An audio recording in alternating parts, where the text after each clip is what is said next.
Hi, thanks for joining me at Grains in Small Places, and today we're going to be showing you how I make a 4-ingredient bread. So no egg, no dairy, no sugar, no sweeteners.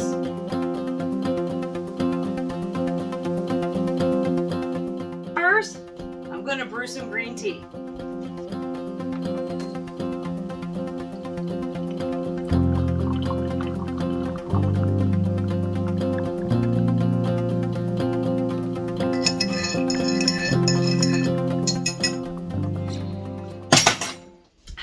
Okay, the tea was for me, not the bread.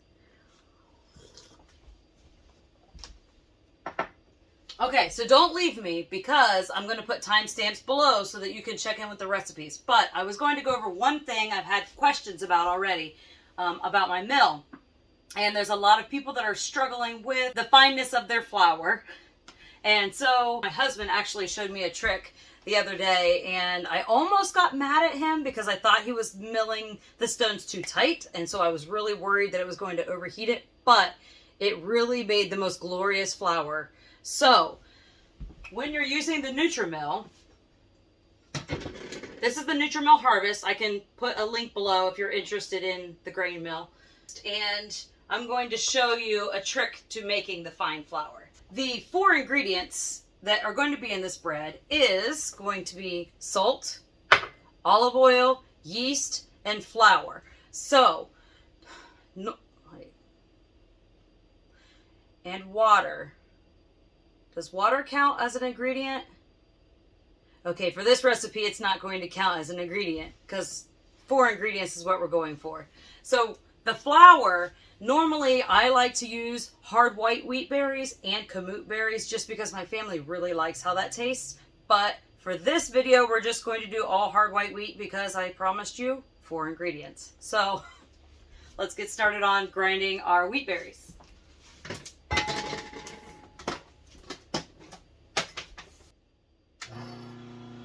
I'm going to tighten the stones until you can just start to hear them.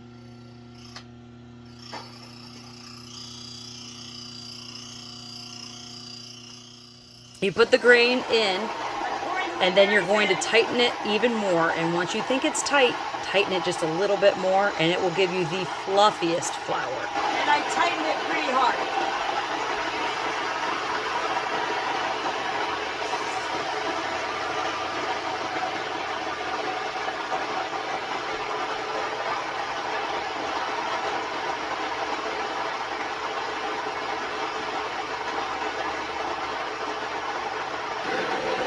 It really only takes a couple minutes to mill all the flour, and I went ahead and milled about 2 1/4 of the wheat berries, and I'll show you how much flour that gives us. Okay, so now it's done. I'm going to loosen the stones so I can't hear that sound anymore. It's still running right now. I don't know if you can hear it, but the stones aren't touching anymore.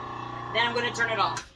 Okay, so this is what I got from 2 1/4 cups of wheat berries. So this is my bowl that I'm going to be making the bread flour. So 1, 2,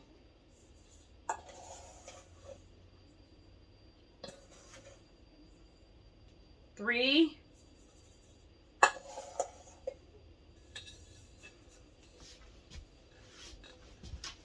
Let you see it too. So this is a 1 cup measuring cup if I didn't tell you. Sorry. That's about 3/4 cups. So we got about 3 3/4 cups of flour from our 2 1/4 cups of hard white wheat berries. I'm going to pour this back in here.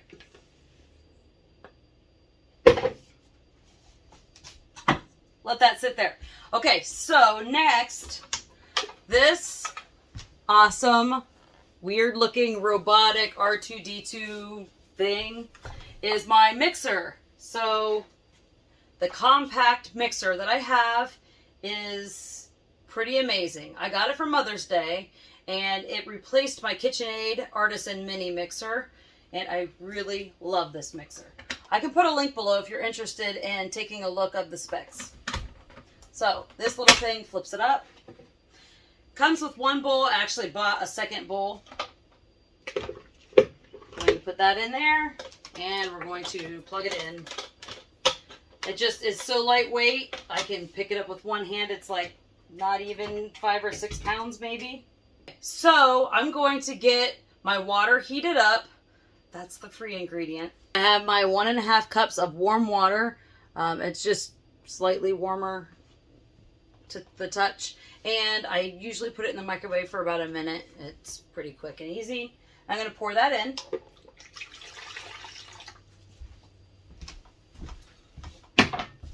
This recipe I actually adapted from an old bread maker recipe. It's one that my family liked when I had a bread maker before I was using fresh milled flour. They loved it, but I don't have the bread maker anymore because I broke it. I used it too much. So it's going to be 1.5 teaspoons of, I have sea salt. I just put that right in there.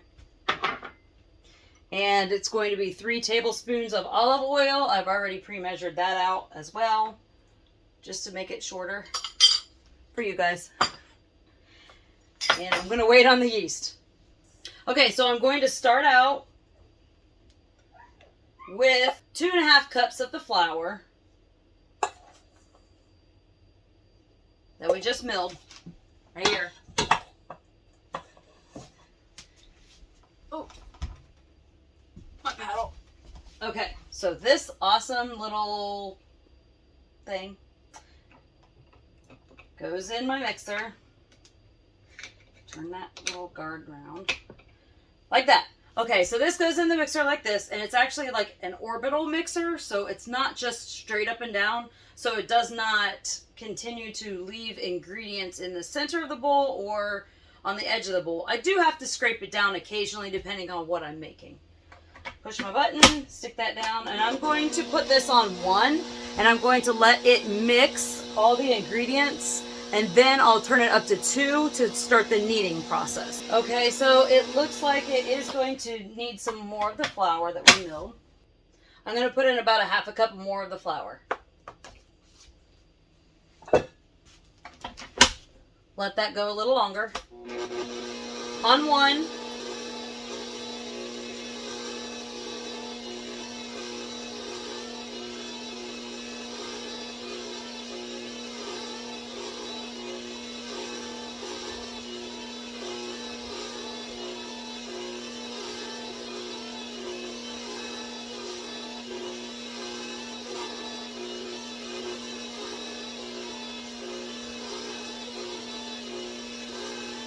So you can see it's starting to pull a little bit away from the sides, but it has not quite turned into a ball yet. I'm going to go ahead and add just a little bit more flour, I think, just by the looks of this.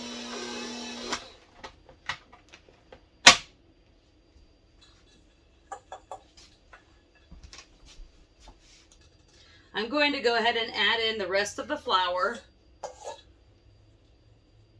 that we milled. Empty. Okay.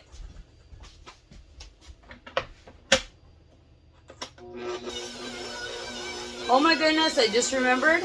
I forgot to put in the yeast. Well, why didn't you tell me? It's okay. It can still be saved. So that's where it's at now. I really would have liked to put this in before I put the last of the flour in, but at least I remembered before I baked it. I'm going to sprinkle about 2 1/4 teaspoons of active dry yeast.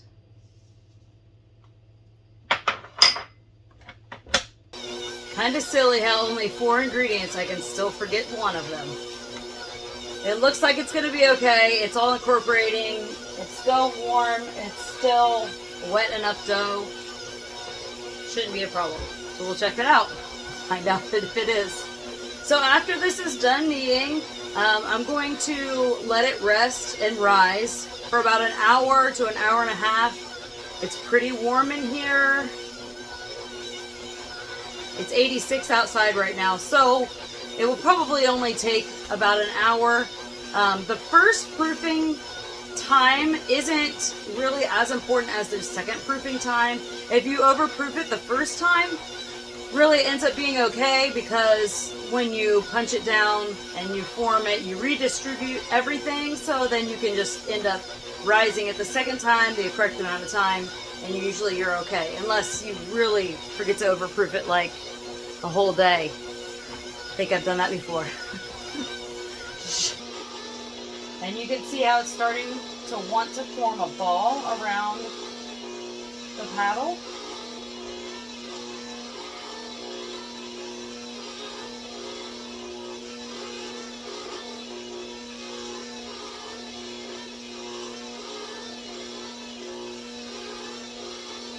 Okay, so at this point, I'm going to go ahead and turn it up to level 2 for the kneading process.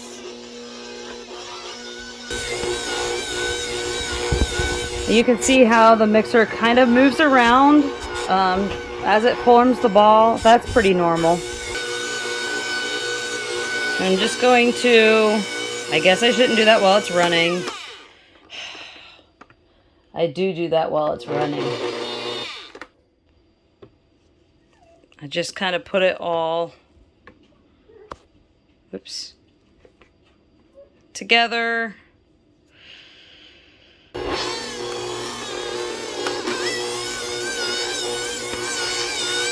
You can see it's starting to want to form some of the gluten here as it stretches and goes around.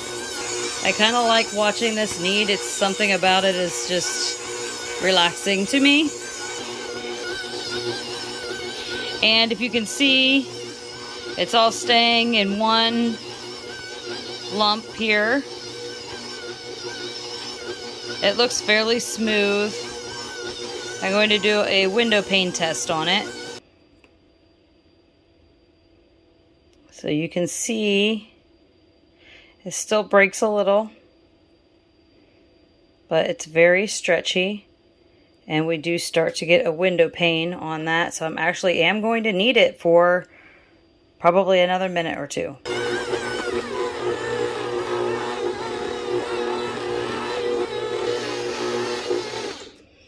Now I'm going to go ahead and check the gluten formation.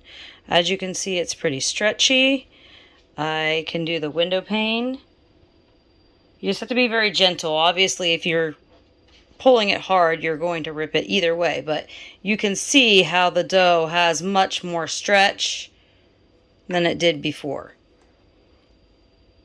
So I like to put the dough in a ball and then put some olive oil over top so that the cling wrap doesn't stick to it. And now I'm covering it with the cling wrap. Okay, so I'm just going to let it set in a warm place for about an hour. We'll come and check on it. It's been about an hour and 10 minutes. You can see that it's already to the top of the bowl. So I'll show you how I shape it. Okay, so I'm going to get the dough and bring it over to the table and show you how I shape that.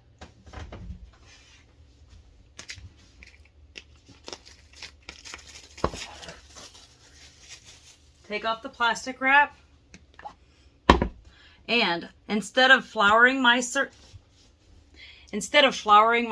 I like to put olive oil on it so that I don't put too much flour onto my surface. Just going to spread that on my table, get a little on my hands. There's the dough. I use my little pastry cutter. I cut my dough in half. Set this one aside.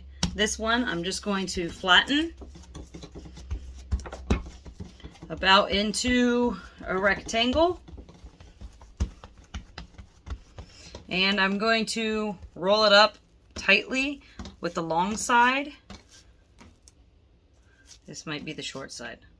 No, that's the long side. Okay, with the long side.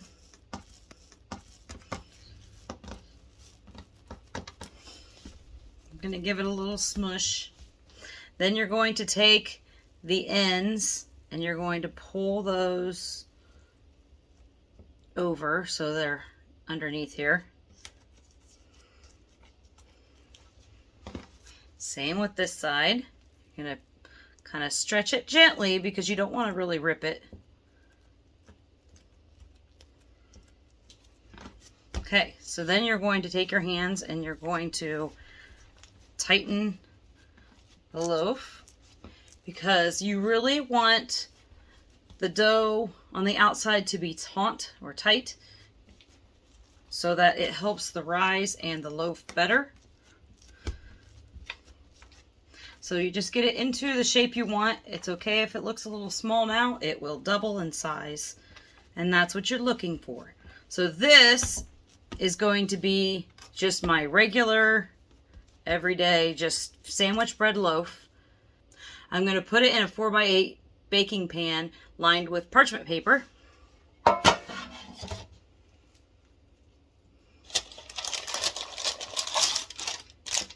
Like that. And for this one, I'm going to cut this one in half because I want to get two baguette style. I'm going to kind of do the same thing with this one. I'm going to flatten it out. And I'm going to roll it up. Kind of tight, fold down the edges just like we did the other one.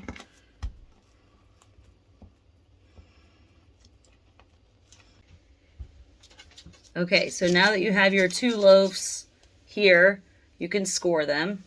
I'm going to just go straight, one straight line down one of them, and then I'm going to just cut little diagonal slits down the other one. Same dough, it just looks pretty to have different ones for people.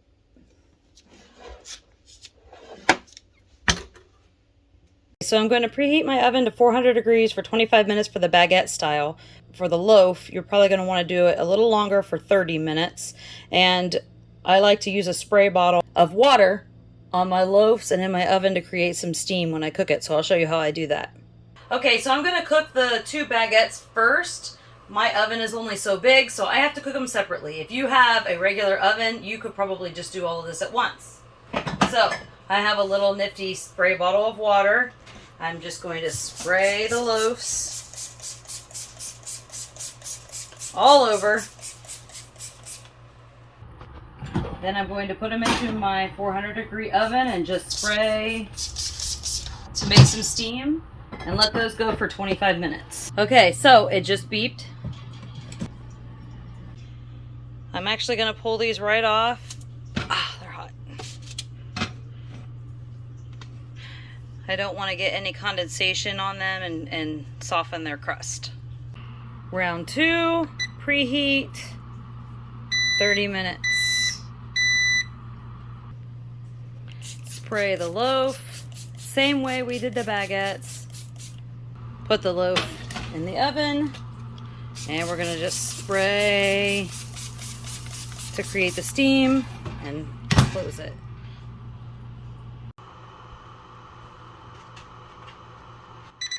Done.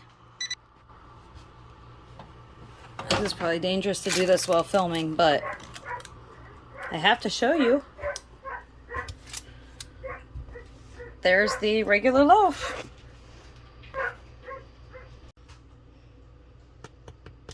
It has a nice crust on it, and I'm going to go ahead and take it out and put it on the wire rack to cool as well. Okay, it's all cooled now. Wow, it's really soft.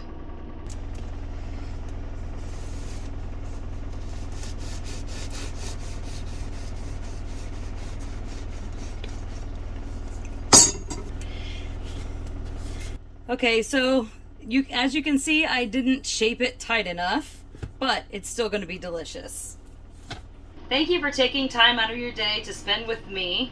And if you like what you saw, please give a thumbs up and maybe subscribe. I'm going to try to get content out once a week and hopefully have my whole family be involved. Thank you for following us on our journey with Grains in Small Places. Bye!